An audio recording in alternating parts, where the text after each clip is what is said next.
বিশ্বভারতী চিরাচরিত প্রথা ও রীতি মেনে বুধবার শান্তিনিকেতনে উপাসনা গৃহে পালিত হলো 22শে শ্রাবণ কবিগুরু রবীন্দ্রনাথ ঠাকুরের প্রয়াণ দিবস। সকাল 7:30 নাগাদ সকালে আশ্রম চত্বরে বৈতালিকের মধ্য দিয়ে এই দিনটি পালনের সূচনা হয়। পরে উপাসনা গৃহে ব্রহ্মসঙ্গীত, বৈদিক মন্ত্র উচ্চারণ, কবিগুরু লেখনী থেকে পাঠ এবং বিশ্বভারতী বিশ্ববিদ্যালয়ের সঙ্গীত ভবনে পড়ুয়াদের কণ্ঠে রবীন্দ্রসঙ্গীত গাওয়া হয়। এইভাবে কবিগুরুকে প্রয়াণ দিবসে স্মরণ করে বিশ্বভারতী ভারপ্রাপ্ত উপাচার্য, কর্মী, আধিকারিক থেকে শুরু করে পড়ুয়া, পর্যটকরা।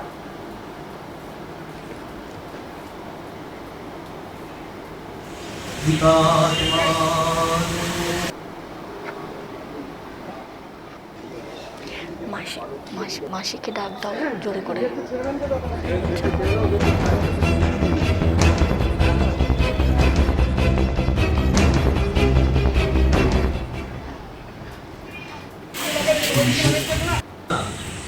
যারা পরমাত্মা কি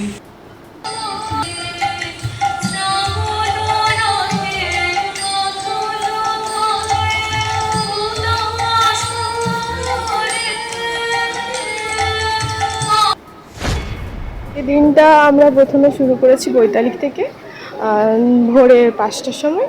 তারপরে বৈতালিকের পর এখন উপাসনা আমাদের সম্পূর্ণ হলো। এরপর আমরা যাচ্ছি উত্তরায়ণ গৃহে পুষ্প প্রদান করতে। তারপর আমাদের আবার বিকালে অনুষ্ঠান আছে, বৃক্ষরোপণ করব। প্রতি বছরই এটা পালন করা হয়। এবারে কি প্রথম এর আগে? না, আমি এখানে এবারে সেকেন্ড ইয়ার। হ্যাঁ, তো এটা দ্বিতীয় বর্ষ আমার। এই যে রবীন্দ্রনাথের প্রয়াণ দিবসে আজকে যে যোগদান করলেন, কেমন লাগছে? হ্যাঁ, আমাদের তো ভালো লাগছে। আরও অনেক মানে আমাদের সহচরীরা আছেন, তাদের সাথেও ভালো লাগছে।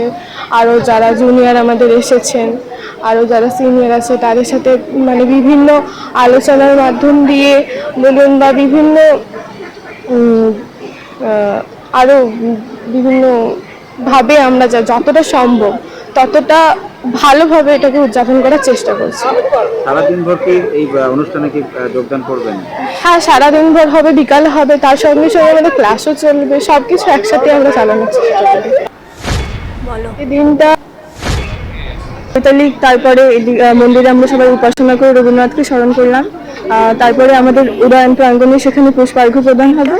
এরপরে বৃক্ষরোপণের মাধ্যমে এই অনুষ্ঠানটার সূচনা হলো। তারপরে সারা সপ্তাহব্যাপী বিভিন্ন অনুষ্ঠান চলবে আমাদের। এইভাবে আমরা আজকে রবীন্দ্রনাথকে স্মরণ করছি। শুধু আজকের দিনে নয়, সারা বছর সবসময় রবীন্দ্রনাথ আমাদের সবার মনে থাকেন। এবারে কি প্রথম নাকি এর আগেও? না, আমি আগের বছর, মানে এবছর প্রথম নয়, 22শে শ্রাবণের প্রথম, কিন্তু এর আগে 25শে বৈশাখ ইত্যাদি অনুষ্ঠানে আমি অংশগ্রহণ করেছি। বৈতালিক, তারপরে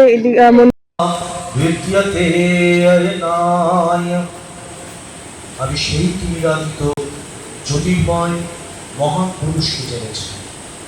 সাধক কেবল তাঁকে জেনে মৃত্যুকে অতিক্রম করেন। এছাড়া মুক্তি প্রাপ্তি